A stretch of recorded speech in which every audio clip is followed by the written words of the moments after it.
How to with ElectroPhix. Today we're going to show you how to clean your charging port at home.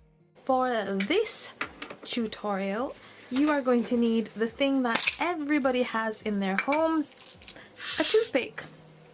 So all you do is you grab a toothpick, and on one side of it you're going to chew it and make it into a little brush.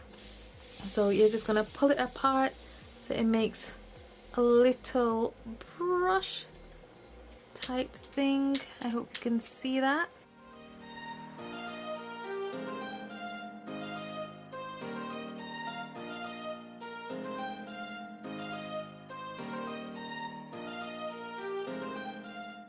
And then when you feel like you've finished, all you do is you get the pointy side now and really look into it and really just softly, as softly as you can, just go in there and make sure that it's all nice and clean.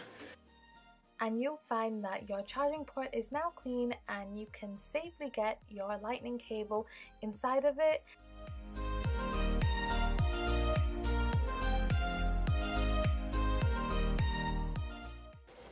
And there you go. It's ready and charging. And as always, please remember to like, comment, subscribe and share for more videos like this. And if you're still having trouble, you can always visit us in store at ElectroPhix, number 16 Market Street, Heckman West Yorkshire. Thank you.